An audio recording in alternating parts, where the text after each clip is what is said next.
Hello, magandang gabi. Magandang hapon. At tayo po ay may... Committee. Kasi po, Ito ba ito? medyo mabigat ang kanyang problema. Ano po? Ayan, may ingay. So, ang ating pag-usapan sa ngayon ay patungkol sa mga warrant of arrest na nilabas.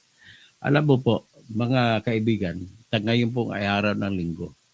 Sa mga Katoliko, mga Kristiyano, sa iba pang relihiyon, ang araw ng linggo ay sagrado. Dahil ito po yung araw na pumupunta sa simbahan. Ang problema lang ay kahapon, Sabado, sa mga Sabadista naman, sagrado naman ito sa mga Sabadista.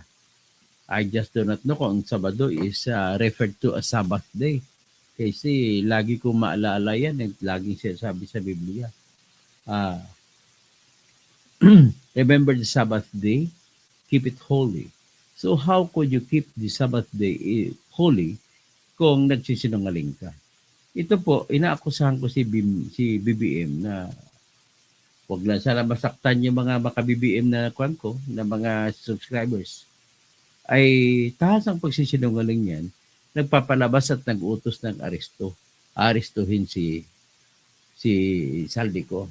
Unang-unang kasinungalingan po dyan ay yung sasabihin na siya nagpapa-aresto, siya nagpalabas ng pag-aresto, which is wala pong kapangyarihan ang Office of the President na mag-aresto.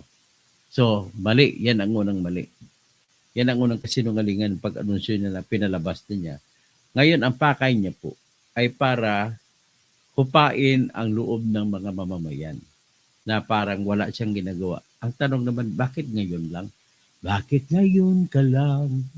Bakit ngayon kung kailan ang ating puso mayroon ng laman?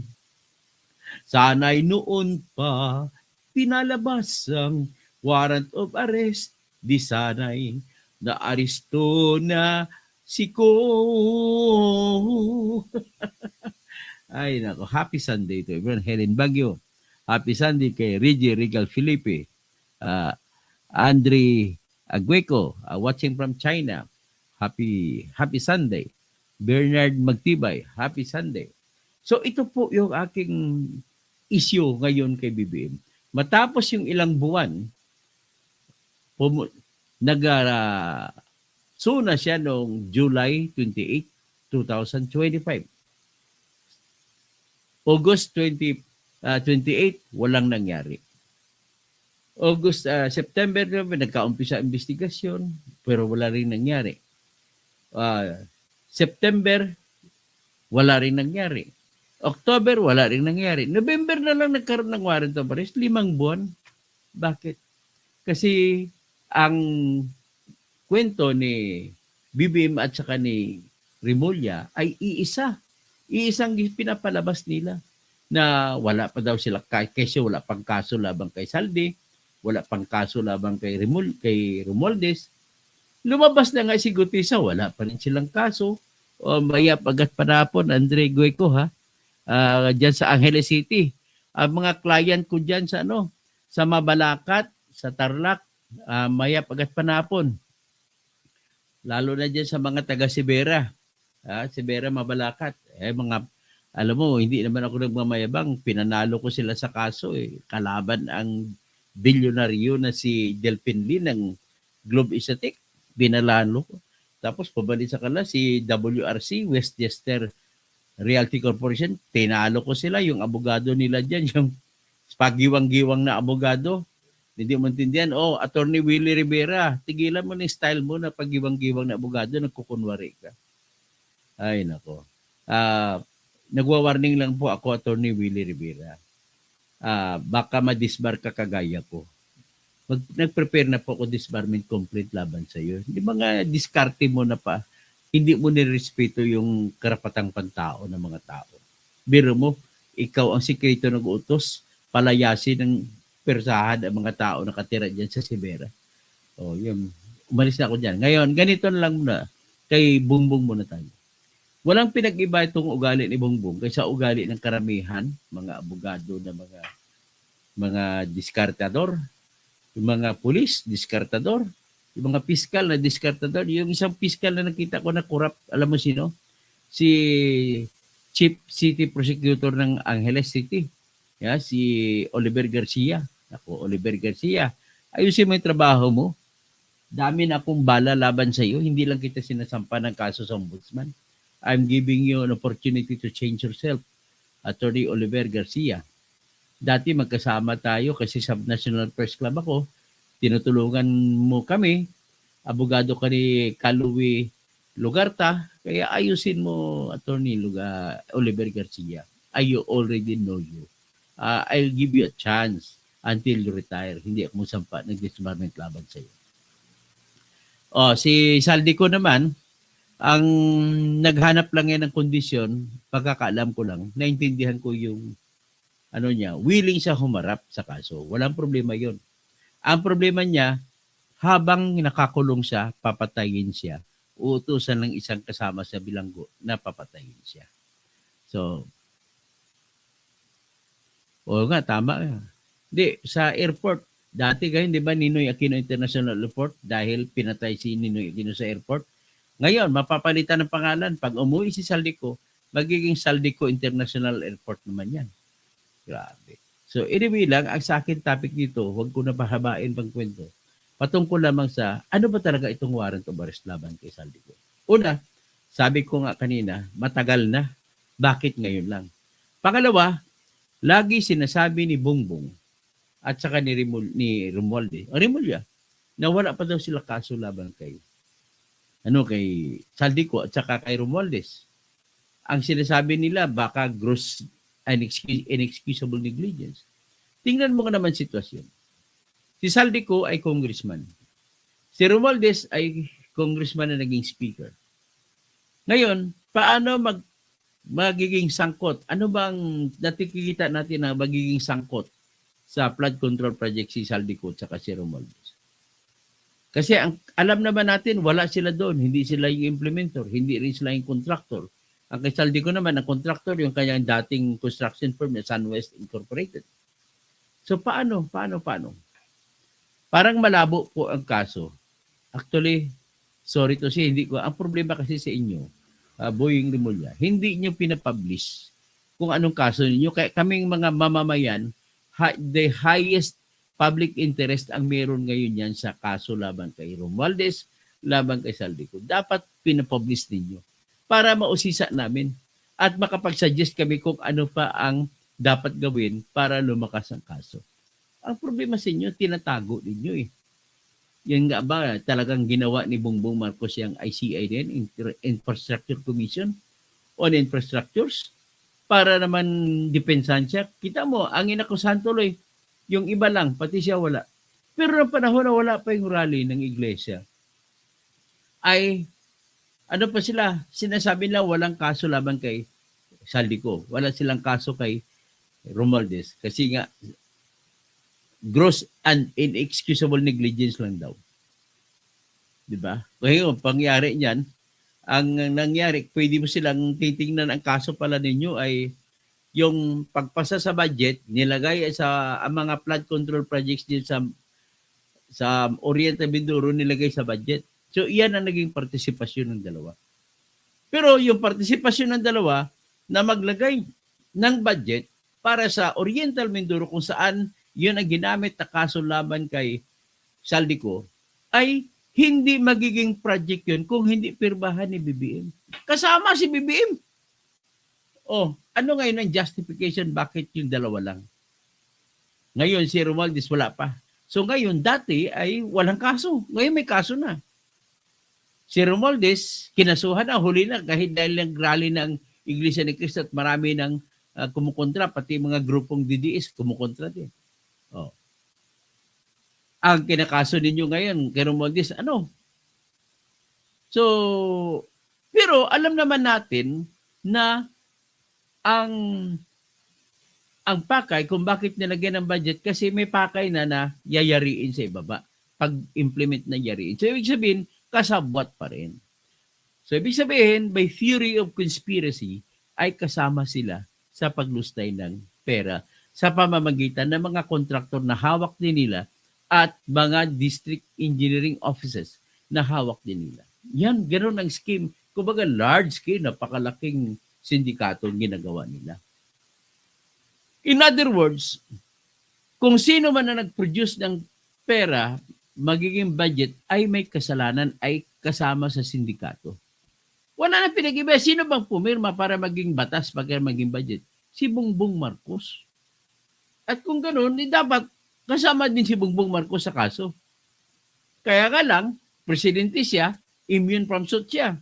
Kung immune from suit, dapat lang na pagkatapos na maging presidente, kakasuhan siya ng kaso sa mga pagnanakaw sa flood control project.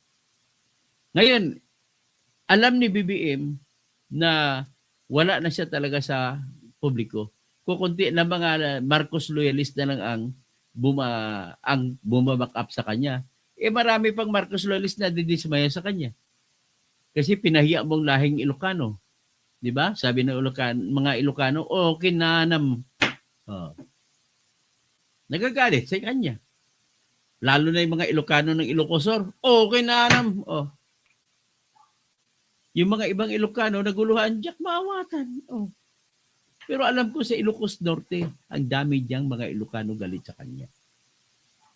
Hindi man lang ang sa Nueva Era na bayan lamang sa Ilocos Norte, sakop yan ni Congressman Michael Angelo Marcos Barba, Congressman 2nd District.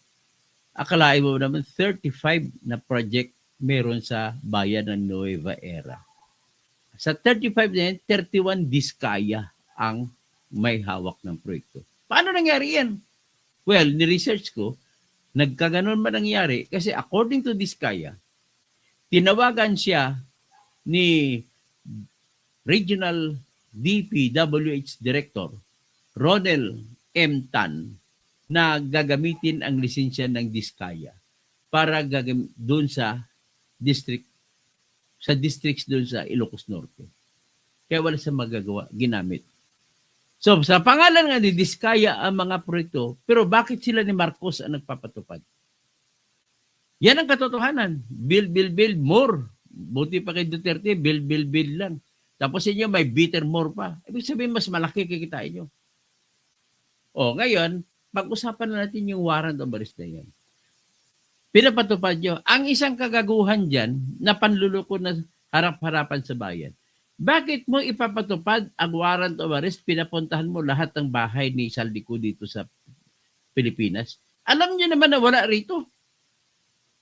Habang ginagawa ng mga pulis at NBI yung paghanap kay Saldico dito sa lahat ng bahay sa Metro Manila at sa kakaratig bayan hanggang Bicol, ay nagsasalita naman ang DILG Secretary na si John B. Cremulya na alam niya na sa Japan si Saldico. Oh, ano ngayon yan? Anong meron kayo dyan? Panay palabas? Hanggang palabas lang ba yan? BBM? Ang pinakamaganda BBM, resign ka. Para pag-resign ka, i-open mo sarili mo na pwede kang kasuhan. That's the only way na pwede kang kasuhan kung mag-resign ka. Resign ka para mapatunayan mo na hindi ka guilty. Para patunayan mo na debiktima ka lang ni Saldico at saka ni Romualdez. Yan ang problema. Ngayon, hindi ka pwede kasuhan dahil presidente ka. Pinaparisto mo para makita ng taong bayan, ay, ako, ano. Yung sa respondeat superior pa lang na theory, ikaw mananagot dyan, BBM. Di ba? Yan ang hirap sa BBM eh. Ikaw lang ang nakakalamang. Paano naman yung kapwa mo kabatan? Kasama mo sa hirap at ginhawa. Tapos iwanan mo sila. Paano yan? Is there such a thing as yung mastermind hindi guilty? Tapos yung mga bata na ginamit ng mastermind ay guilty? Paano pangyari yan? So, make it fair. Make it fair, BBM. Mag-resign ka para pwede kang kasuhan. That's the only way. Ngayon, kung hindi ka magre-resign, forever natin na hindi makukuha ang katarungan sapagkat nakaharang ka, ginagamit mong kapangyarihan mo sa diskarte, kunwari arestuhin, pagkatapos ang nangyari, ang lahat ng ebidensya yayariin pagpresenta sa korte. Abogado po ako. Dadismar nga lang. Alam ko ang style na kakasuhan pero ang disenyo papanalunin. Kagaya sa ginawa kay Bong Revilla, ginawa kay Enrile, ginawa kay Jinggoy. Lahat po yon ay dinisenyo na makalusot sila. Ganon din ang alam ko na gagawin ninyo kay Saldico at saka kay Romualdez. Matindi kayo. So ngayon, hindi po ako maniniwala na gusto ni BBM na arestuhin si Saldico. Bakit? Ladies and gentlemen, kung maarestado na talaga si Saldico, mapipilitan na siya sumuka. At kung sumuka siya, isusuka niya talaga si BBM.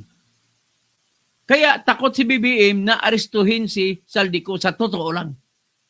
Yan ang katotohanan.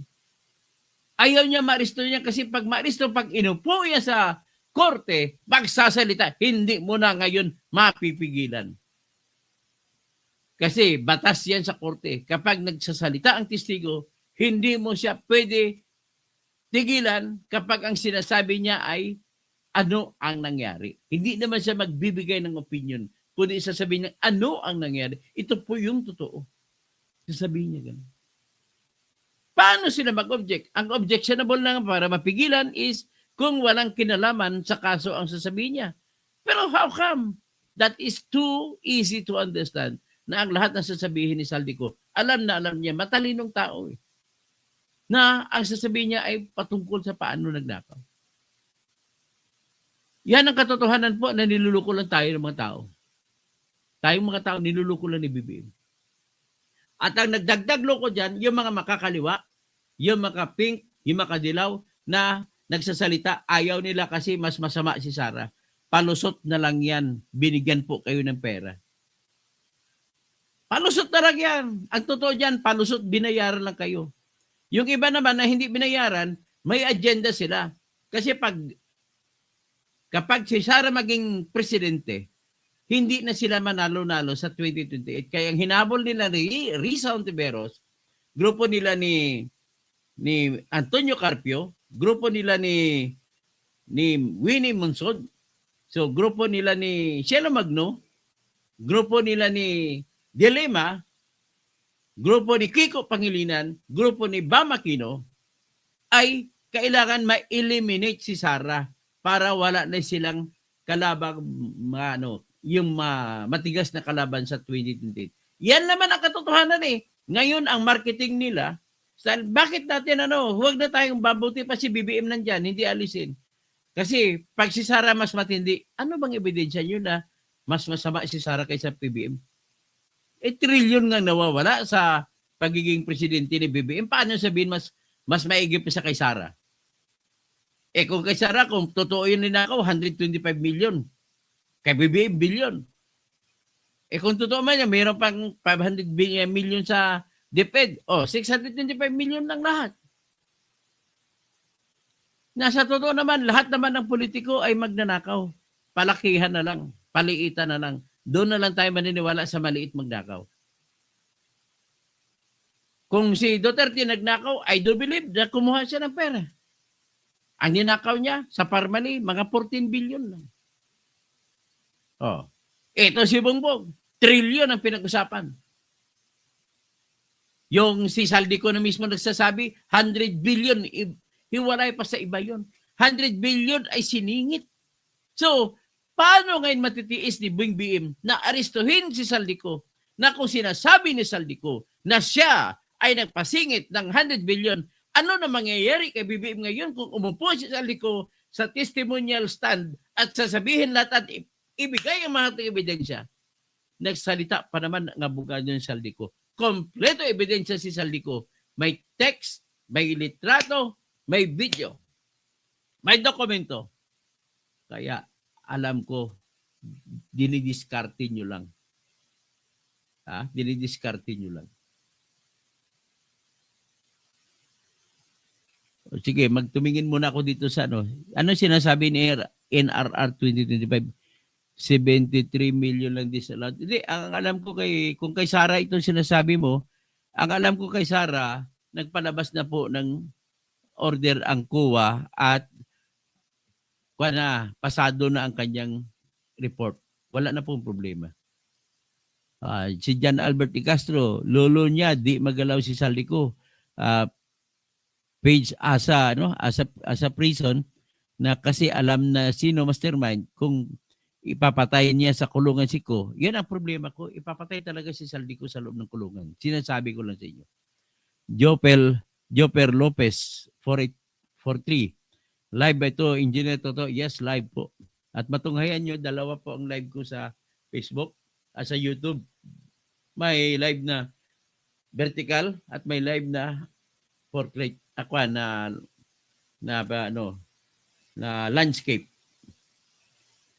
Si Serafin Rimondo, tama lang na magsabi si Saldico na si BBM at Martin Romualdez sa mastermind ng Nakawan dahil yan naman talaga ang totoo. Tama po, yan talagang totoong nangyari.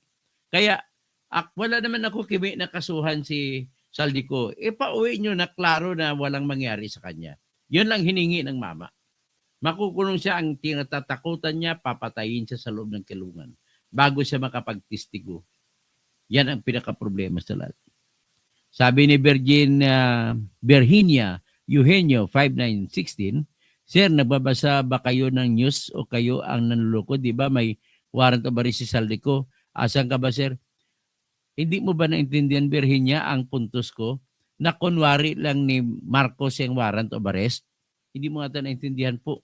Kunwari mo lang kasi makabibiim ka lang kaya ganun ang salita mo. Pasensya na po. Magiging bukas naman isipan natin kung nakikinig kayo sa akin. Makabibiiman kayo, makakaliwa, makadilaw, makapink. Maging open-minded kayo sa sinasabi ko. Ang akin ang punto dito, ginagamit lang ni BBM ang warrant of arrest para ipalabas sa tao, optics kung tawagin nila, na pugi siya at inaayos niya, arestuhin, pero hindi niya inaaresto sarili niya. Kasi siya po mastermind. Virginia Eugenio, tama? Sian Benz, no to Duterte. Wala na problema kung no to Duterte. Ang pinag-usapan natin ngayon, Marcos. Kaya ikaw, Sian Benz, ikaw kasama ka rin sa mga naloko ni mga... Wala po tayong pakialam dyan. Ang pakialam ko is, ang konstitusyon nagsasabi na kung matanggal si Marcos, ang Vice President ang uupo. Ganun na po kasimple. Kung ipipilit mo yan, ibig sabihin binayaran ka ni Marcos para hindi kukontrain si Marcos. Ganun lang po si Benz. Kaya bayaran talaga kayo mga kwan eh. Ay hindi nyo lang alam, yung mga boss nyo binayaran, isa-site ko na. Mga vlogger, binayaran. Gusto nyo ba banggitin ko pa pangalan? Ayoko magbanggit ng pangalan kasi masisira sila. Halata nyo naman kung sino nagbablog ng pilit na huwag si Sara, pero ayaw nyo rin ka Marcos, style lang yan, style nyo bulok. Ang gusto nyo lang talaga na kayo mamumuno kasi pag natanggal si BBM, nag-resign si BBM at si Sara mamumuno at hindi niya kayang makakaliwa, makapink, makadilaw, hindi na nila kayang manalo sa 2028 na eleksyon. Ganun lang ho, kasimple lang yan. Si Hilbert Labrador, style pidap lang din ang gagawin nila yan. O kaya nga nangyari sa pidap natin, wala. Hindi na sentensyan si Bong Revilla. Hindi na sentensyan si Jingo Estrada. Hindi na sentensyan si Enrile. Dami pang iba. Diba? Ang flood control, malaking version sa PDAP, hanggang 10 billion lamang ang ninakaw. Ito, billion-billionis. Umaabot sa trillion, 1.7 trillion ang lahat. Tapos si Sian Benz, huwag ka na magsalita, Sian Benz, na mga wala sa kwenta, walang kwenta. Tagapin natin ang katotohanan kung ano ba talaga nangyayari. Nang ginagawa dito ni BBM ay pang-optics lang yan. Okay? Naintindihan mo ibig sabihin ng optics? Percy Valdavid Santos, ang dami mga apelyido. Valdavid pa, Santos. Percy, build projects lang. Taon yan, pinirma ni Duterte. Ay, wala yon. Ginagawa mo lang yan na dahilan, Percy, para ayaw nyo kasi si Duterte. Ang katotohanan, Percy, wala pong wala po flood control projects na naanod ng baha sa panahon ni Duterte. At maliit lang ang budget ni Duterte sa flood control, 90 billion lang. Yan ang katotohanan. Kaya kayong mga niloloko, kagaya ni Percival David Santos, niloloko kayo ni De Lima, ni Rizon Tiveros. Si Rizon Tiveros parang sirang plaka. Nag-iimbestiga sa flood control. Ang inuutos kaya kunin ang mga kontrata sa 2016 panahon ni Duterte. Ano ka ba? Bakit hindi mo ipakita? Hanapin ang kontrata sa panahon ni Gloria Macapagal Arroyo na kung bakit nag-rebuild sila ni Trillanes. Mga peking mga ang tawag ko sa kanila mga mga peking nagkukunwari na hindi sila magnanakaw. So, Joseph James Alarci, mag-resign na talaga si BBM. Yan ang pinakakwan lang. Sabi ni Jen Ramos 4929, naimbag na malay mo kabsat, Doc Engineer Toto. Anong effect niyang testimony ni Senator Amy sa kaso ni PRRD? Pwede bang, wala, isa kung ako tarongin mo sa kaso ni PRRD, hindi magamit yan dun sa ICC. Dito lang yung magagamit sa Pilipinas kung gagamitin nila. Kasi magagamit yung testimonya ni Amy kapag dito sa Manila, sa Pilipinas kakasuhan kung sinong involved, pati si Kabsat BBM. Pag kinasuhan siya dito, dapat mag-resign siya para makasuhan siya. Kasi ang presidente na nakaupo, hindi pwedeng kasuhan. Tapos si Percival David, kaya nga kung Percival, David Santos, my only request from you is do not close your eyes to the reality. Do not defend what is not true. Sabi mo, kaya nga nasa batas nagtalaga ng Congress at Senado para sila mag-ayos ng budget. Hindi po. Ang nag-umpisa po yan ang budget, nag-umpisa sa NEP, sa Office of the President. Don't you know that under Section 22, Article 7 of the Constitution of the Republic of the Philippines, the exclusive power to propose a budget belongs to the President? Don't you know that? Ang papel laban ng Kongreso at Senado ay aprubahan yan. Ganun lang kasimple. Okay? Ganun lang kasimple. Aprubahan kung tama at ibasura kung hindi tama.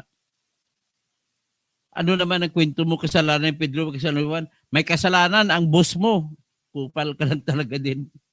Ang utak mo kasi, ayusin mong utak mo, magiging malalim naman pagtingin mo, Percival David Santos. Magkano na bang binayad sa iyo? Kasi ngayon ko lang nakita pangalan mo rito. Nagdadami, nagbumabaha na naman ng dito, ang troll ang aking pakwan. Si the producer, i-publish na lang kung absulto ng mga mastermind. Ayun ang problema. Bakit huli na i-publish? Ramil Reyes, pero yung matandang kumuha ng mangga, yun, sa Pangasinan, yung matandang kumuha ng mangganda, kulong agad. Sa Tabuk City, Kalinga, yung tatay na nawala ng trabaho as construction worker, nagnakaw ng gatas. Buti na lang ang hipi ng pulis na humuli ay mabait. Binayaran ang gatas. Pinauwi yung tatay na nagnakaw ng gatas para mapainom sa anak niya yung gatas. The producer published na lang, Aurora Mercado Sr. Tapos sino pa? Raul Salazar, PBBM style niya, alam na bulok. Ganon talaga style ni PBBM, kunwari lang yan. Pag umuwi si Saldico sa Pilipinas, yan ang inaantay natin, umuwi si Saldico. Saldico, lahat kami na mga sumusuporta sa iyo, umuwi ka, we are offering ourselves. Sabihin mo lang kung kailan, we will protect you. Pagdating mo sa airport, andyan ang mamamayan kasama mo, katabi mo. At hindi ka pwede arestuhin. Magmamarcha kami galing sa airport pag dumating ka at sasamahan ka papunta sa kulungan at susuko muna sa Sandigan Bayan. Pagkatapos dyan, kailangan alam namin kung saan ka ikukulong at marami kami magpapasyal sa iyong kulungan. Araw-araw magbabantay sa labas para walang papatay sa iyo. Ganon ang gagawin natin. Magandang hapon po, Tony Causing, always watching from Daet, Camarines Norte. Salamat po, Birit Spears. Tapos, who is perfect? Number 1, no? Attorney, Attorney Do, sana isiwalat na din ni Saldico kung magkano binayad ni Bangag sa ICC. Natin yan, sasabihin na yan. At saka yung eroplano, suspitsa ko, si Saldico rin may-ari ng eroplano na ginamit sa pagdala ni Duterte sa The Hague. Si Boy Jimenez, 5776. You have impressive gift of discernment, Dr. To. Salamat po, Boy Jimenez. Ramiel Reyes, hindi pwedeng umuwi si Saldico sa Pilipinas. Papatayin kasi eh. So, Ismin, good morning po, Attorney Tirador. Ano pa masasabi nyo po sa caretaker issue kay, ay nako, paraan nila yan para hindi umupo si Sara Duterte. Andre Gueco, mayap agad panapon sa mga kabalin ko. Oh, naimbang malim sa mga lahat ng kapsat ko, kasama na si BBM. Helen Baguio, si Regal Felipe, Bernard Magtibay, o sino pa, bago tayo mag-proceed. Si Sen Benz, Virgin, Virginia Eugenio. Salamat po, Virginia, sa iyong mga kuro-kuro. Si NRR, binabasa ko na rin po sa iyo, John Albert E. Castro. Lalo niya, di magalaw si Saldico pag nasa prison. Ang problema sa prison po, hindi nyo lang sindikato dyan, magbabayad na po ng kapwa priso at ipapatay. Naalala nyo yung tatay ni Kwan? Tatay ni, sino to? Tatay ni yung drug lord na mayor na ngayon ng Albuera Leyte. Yung tatay niya si Espinosa. Pinatay sa loob ng kulungan. Tapos si Serafin Rimondo, tama lang na magsabi sa liko na si BBM at Martin Romualdez, sino pa bang iba, si John Ami. Takot ang mga dilawan kay BP Sara dahil alam nila na hindi talaga sila mananalo sa 2028. Katoto, kung under oath lang required ni kay Saldi, pwede ba siyang manumpa sa embassy? Pwede siya manumpa sa embassy. Kaya dapat sana ganun ang gagawin ni Attorney Roy Rondain. Advise niya si Saldico. Felix Berador, walang politiko na hindi magnanakaw pero solid Sara Duterte kami. Yolanda Elvina, bakit hindi natin subukan si Sara? Baka siya ang lumutas ng problema ng bansa. Nababaliw ka na at nagsisiraan ka na ng bae, Toto. Hindi po ako nababaliw na siraan. Mas lalo po nagiging klaro sa aking paningin ang lahat nangyayari na kayong mga dilaw, kayong mga kakamping, kayong mga makabayan ko, no? Ayaw nyo lang talaga si Sara dahil matatalo kayo sa 2028. Merci, Narvasa Suzuki 4936. Totoo ang lahat sinasabi mo, Dr. Toto. Agree, si BBM lahat ang may pakana. At lahat ng pagnanakaw. Ayaw nila kay BP Sara dahil takot sila, lagot sila kung lalo na kidnap nila si Tatay Digong. Yan. Unang mananagot yan si Ombudsman. Doming, sinungaling ka, boss. Ay, mahala na. Hindi pa ako sinungaling. Katotohanan pa sabi ko, Doming. Pasensyahan tayo, Doming. John Dals, basta't adik ayaw sa Duterte. Mga adik tuloy kayo. Renier Sua, hi. Banatan mo sila, Engineer Toto. Boy Bocol, bangag na yan. Mag-overdose na yan. Boy Bocol, mawawala na yung ayuda. Sa Bio Kalbong Bobo. Aladin, Dael. Sir Toto Kausing, good evening. Watching from Neom, Tabuk City, KSA. Ayaw nila sa Duterte kasi ubos sila lahat kung si Sara ang magkaupo bilang presidente. Ana Elnas, anong nangyari sa mga kontraktor na inutusan ni Duterte? Wala po. Ang mga kontraktor noon sa panahon ni Duterte ay maayos ang gawa. Kasi walang nasira, walang naanod ng baha. Yan ang katotohanan. Although may pagnanakaw. Di ba? May SOP yan eh. Pag sabi ni Gilbert Labrador, pag si Juan Bolsoto ang naging interim president, ang itawag na sa gobyerno natin ay Mangkano Republic, mula Apari hanggang Hulo ay nagbubulaga. Boy Bocol, magkano ibigay sa iyo, Kalbo? Wala pong bigay sa akin kahit piso. Arnold Pareño, true po yan, Attorney Toto, ang paliwanag niyo. Salamat, mabuhay po kayo. Romeo Granada, dapat ikaw ang kasuhan, kukunin ka na ng ICC. Sino ako? Walang problema, kunin nila kung gusto nila. Agent 24601, sa dami ng mga huda sa gobyerno, kahit si Kristo di kaya iligtas ang Pilipinas, tapos ipapalit nyo, haring demonyo, may saltik. Ay, anong saltik? Wala pong saltik si Sara. Kayo lang magsasabi saltik kasi na adik kayo. Dato, 08Q. Yung maingay sa 125 Confipan, sobrang tahimik ngayon na nagnanakaw ni Cor Romualdez. Asa na ba ngayon mga young guns? Young guns ang tawag ko ngayon. Dati tira sila kay Sara, araw-araw nagpe-press con. Jobs 25. BBM dapat talaga mag-resign na siya. Kinanta na siya ni Amy. Oh, wala ka na nga kawala di BBM. Adik ka talaga. Adik ka. Pati si Sandro, pati si Lisa. Botoy D 8473. Dr. Toto, ang mga pinklawan ay mga dakilang hipokrit dahil gamit laging mga taong bayan. Salita taong bayan. Kalaro kayo ba taong bayan?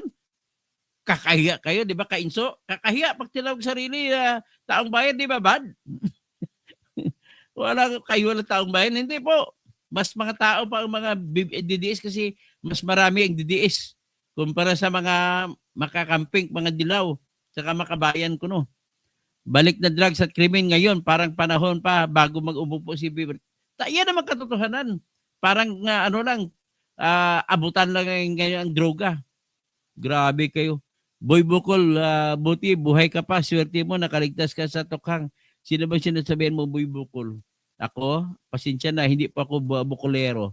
NRR 2025, Saldico International Airport. Emmanuel Chan, nakakalungkot naman, bigyan ng pagkakataon na bumawi sa huling 3 taon. Termino kung ang resulta, damay siya, okay lang. Hindi na dapat mag-sub si BP sa kasalukuyan laro.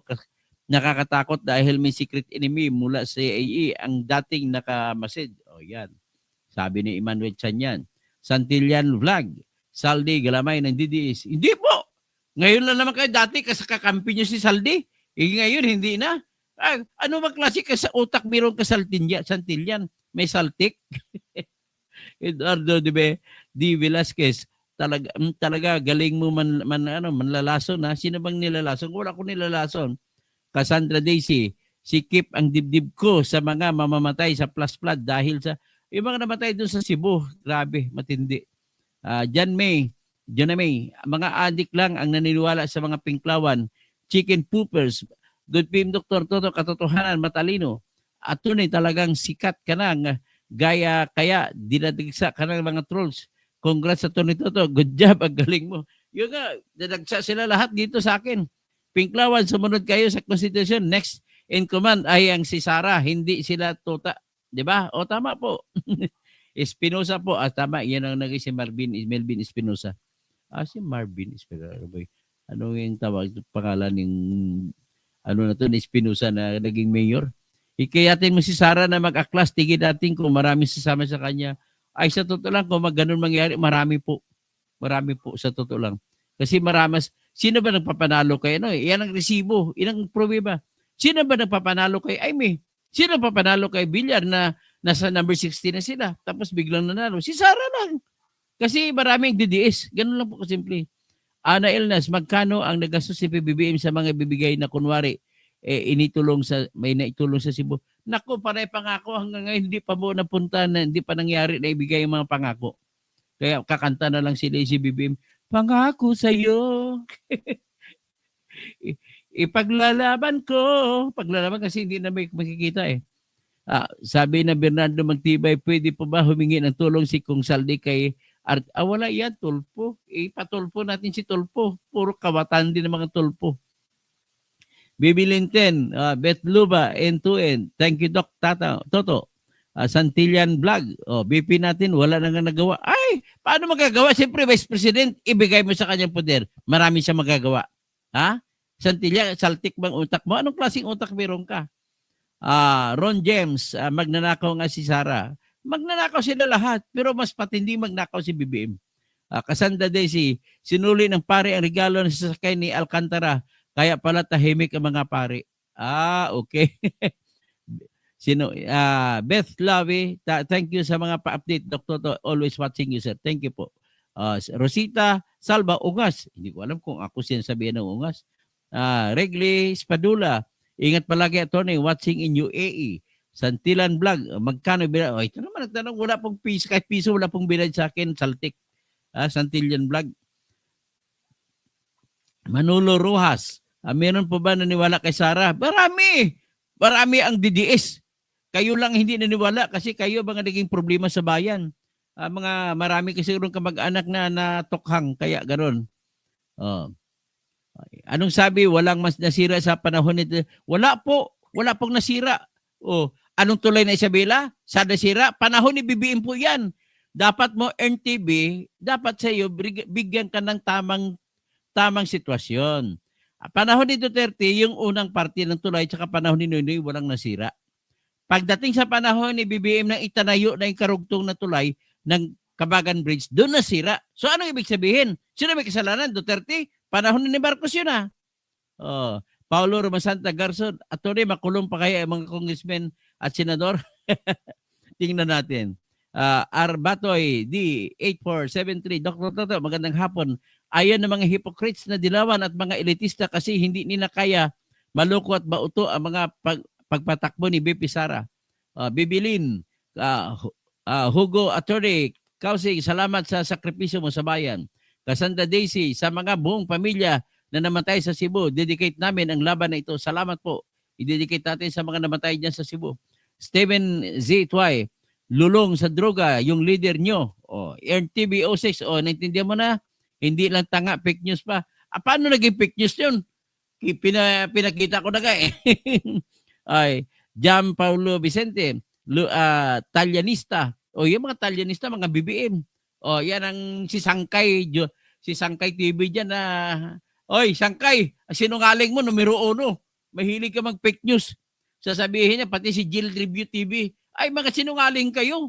Nakita niyo yung conduction sticker sa kotse, nakatabi ng mga maleta, ay sabi niyo sa Davao, dahil ang conduction sticker 8L. Hoy, for all you know, mag-aral muna kayo. Ang conduction sticker ay, ang numero po niyan ay nakabase po yan sa kung sino ang gumawa ng sasakyan. Nissan ba? Mercedes ba? Toyota? Yan po ang ibig sabihin niyan. Hindi po yan nagpapakita kung saan na rehistro. Ang nagpapakita kung saan na rehistro ay kung sa plaka-plaka kasi pag letter A, dati ay sa Ilocos. Ngayon, nung pinalitan ng plaka, hindi na nakasunod sa letter. Kasi ang aking Nissan Sentra na kotse ng kababili ko noon, AAA ang aking plaka. Tapos 4 digits sa number. So, ibig sabihin AAA, nakabase yan kung alin ang una na rehistro. Kaya nga, kayong Jill TV, puro kay fake news. Jill Review TV at saka si Sangkay, puro kay fake news. Ay, nakakahiya kayo. Kayong mga Ilocano nakakahiya. Mga dugong, mga lulo ko ni Ilocano, baka babangon sa kanilang libingan at susumbatan kayo. Loyalistano Gold. Nineral, kontrata yan ni Pinoy. Sino ang kontrata ni Pinoy? Anong NTV? Ano naman kontrata ni Pinoy? Kwento ka naman ng kwento, wala kang resibo. Bogol sige, tirahin mo sila, Doc.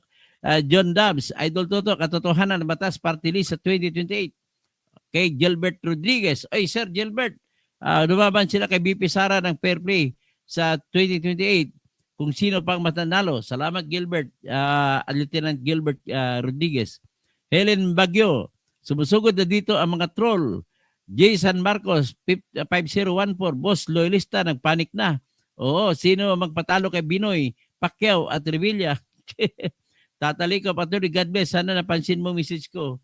Titingnan natin kasi marami tayong naghanap buhay eh. Juname, Sir Toto, ang daming trolls, vlogger ng bangag. Roel Francisco, gago ka talaga, kalbo. Bobo ka rin. Gago daw ako. Ay, Roel Francisco, ikaw, anong tawag sa'yo? Natanga ka. Ba't mo pinaglalaban ang katangahan mo? Roel Francisco? Mga dami kong pangalan nakita dito na ngayon ko lang nakita pangalan. Mga sugo ito ni Impacto. Japs TV 25, Japs 25. Engineer Toto, magaling mga points as lawyer, kaya siguro na wala na ka-license kaya kasi madaming corrupt na natakot. Tama po yan. Jason Marcos, boss, hinaharap nila Marcoleta, tatanggalin daw nila. Ay, hindi na kaya si Marcoleta. Magaling yan na abogado. Sabi ni Jason Marcos, boss, balita ko, ayun, inulit ko lang pala. Shane Mendoza, Manolo Rujas Bobo. Okay, GRL 1950. Saan na ang mga DDS? Bakit nilangaw rally nila? 4,000 mahigit ang dumalo. Nilangaw? Anong klase ka? Hindi ka man na pumunta doon eh. Sana chinik mo. Matindi ka talaga magkwento. Fake news pa. Jason Marcos, Ate Hides Mix Vlogs. Good afternoon po. Bogie 2025. V9H. Tama, marami sigurong natukhang sa kanilang mga kamag-anak. NRR 2025 at GRL 1950. Bakit si Lini nilangaw sa baluta? Cassandra Daisy, dati akong pinklawan. Grabe ang volunteerism namin. Nagsimula kami. Okay. Boss Malakas 2028, Duterte, Marcoleta. Na-debunk na ni PGMN yung tulay ng Isabela project nung time ni Pinoy noon. Time ni Pinoy nung una. Time ni Duterte yung gitna. At tapos time ni Bongbong Marcos yung nahulog. Abdul Kair Sarip, oy salam. Mapia magabi sa inyo langon, mga pagariakan. Gusto mga classmate akan roon sa Mindanao State University Marawi. So mga roommates akan ng mga Branao sa Room 22 Super New Boys Dormitory. Langon siran mga engineer. Iman to. Cassandra Daisy, magsisi kami, naging pinklawan, pero Marcos pala. Marilo Rinon, isa na po ako na hindi naniwala sa inyo. O sige, I don't need for you to believe in me, but you listen so that you will know what they are doing to you. They are fooling you. Marilo Rinon.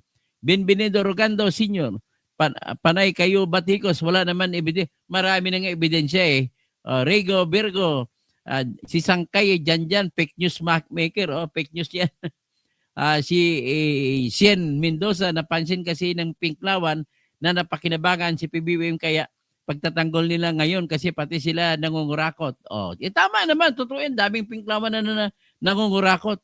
GRL 1950, lahat sinasabi mo fake news, palpak. Ganun ba? Hindi po totoo yan, true news po ako.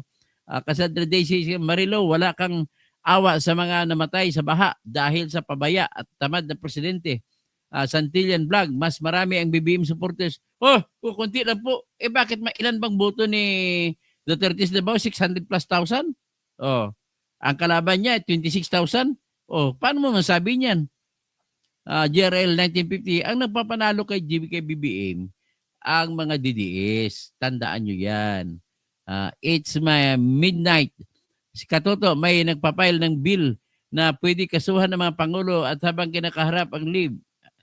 Hindi natin susuportahan yan. Ate Hides, Mix Vlog, magaling at matalino po si Sen Marcolita. Tama po kayo, Marcolita, Dr. Kausing, shout out Sir Toto. Tamad talaga si Sarah. Puro travel. Hindi po tamad niya puro travel. Nag-travel nga siya kasi kinakausap ang mga OFW. Anong klaseng lohika mo? Saan ka kumuha ng lohika nun? Saan ka ba nag-aral, Marilo? Rinon. Bakit ganun ang lohika mo? Jason Marcos, Busto 30, Marcolita, 28 daw. D634, ang nilangaw, yung pro-BBM rally. Junami, Sir Idol ka namin dahil makatotohanan lang sinasabi mo, shout out sa taga Bacolod. Damo nga, maayo nga gabi sa mga taga Bacolod. Kinupit ng DPWH si BBM ang maintenance na sa tulay sa Isabela. Yan ang katotohanan. Si Cassandra Daisy, Sara, kung lang ang makabawi na bang ninakaw, dapat babawiin lahat yan. Lahat ng mga malita na binigay kay BBM, dapat bawiin ni Sara. Si Sara lang makabawi niyan. Boss, sabi nila parehas daw kayo hindi insurrecto kasi bunyog daw party list nyo. Yes, party list ko bunyog, pero huwag nila akong awayin. Sabihin nila na binenta ko. Hindi pa ako nabenta. At saka, itigil na nila yung tira na puro Duterte lang tira, tapos pinupuri si Marcos. Marie Carmoleta, mabuhay Duterte. Marilo Rion, mas marami kay PBBM ang supporter. Paano mo nasabi mas marami PBBM supporter? Baka natalo ng mga kandidato nyo na karang eleksyon, tapos sabihin mo ganun. Itong katotohanan, NRR 2025, DDS ang nagpapanalo kay Aimee at saka kay BBM. TCIT High Mix Vlog, 1.5B po pala ang budget para ipakidnap si Tay Digong. Ganun ba? Matindi Romel Bengson, Name Bagamalim, Kamsat. Makatang tambay, hindi lang basta magnanakaw, ginagawa nila hagdan ang kahinaan ni BBM para sa 2028. Yan, talaga. Ang tawag nito, pati mga kakamping ay mapagsamantala. Nakakipagpulong sa mga planong paninira. Maynard, shout out po, Dr. Toto sa New Zealand, Solid Duterte. Bayaran din si Enzo. Yun, sinabi eh. Sinso to bayaran, sabi ni Jason Marcos.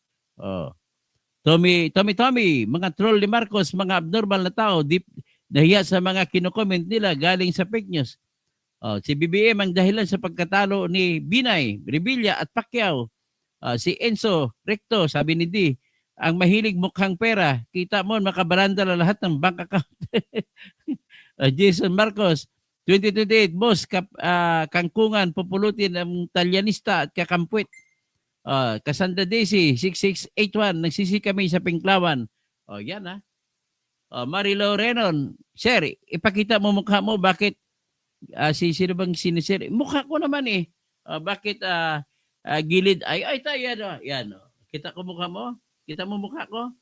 Tirahin mo si Insurrecto dahil puro PBBM siya. Ono sa inyo ang laangkan. Sino sa inyo ang fake news? Ay, talagang siyang fake news kasi puro BBM siya. Nakakahiya yung Insurrecto professor na ang kapal na maghingi ng ayuda.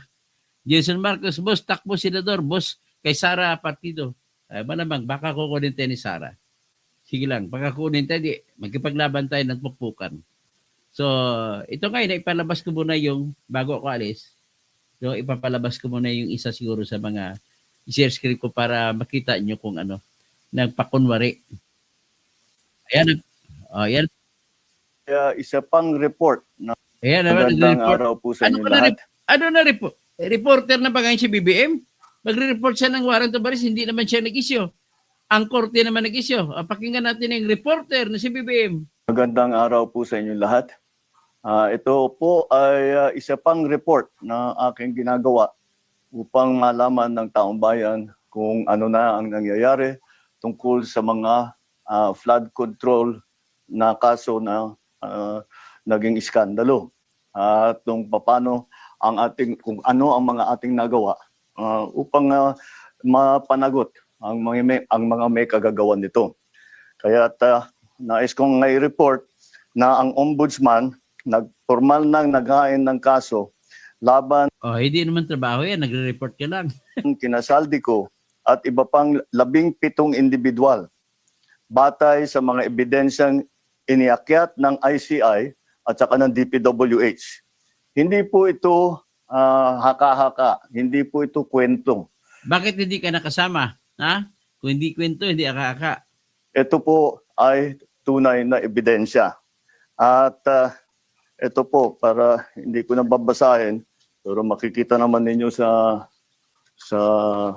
phone ninyo, ito yung listahan ng may arrest warrant na.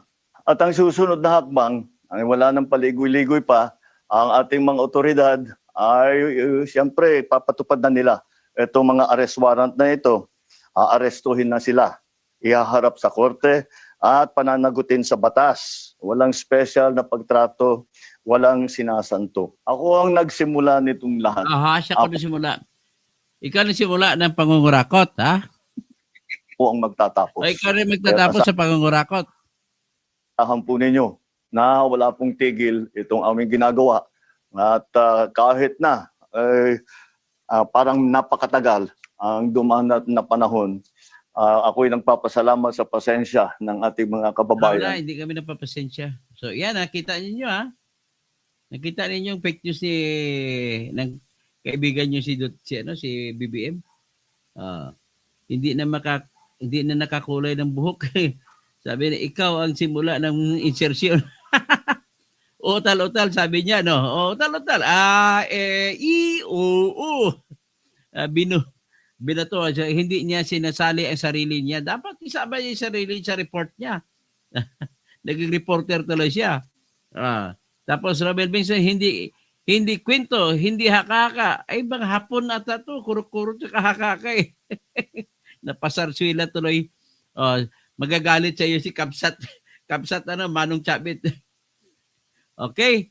So, yan muna na Makatang Tambay, babaw ng dating niya. Yan ang resibo ko. Magandang gabi po sa inyong lahat. At share. At sabi sa lahat, sumali sa ating channel. para kung dumami ng channel ko, kung maging 10 million na, sasabak ako sa pagkapangulo para maibigay na ang totoong pagbabago para sa kabutihan forever ng bansang Pilipinas. Magandang hapon.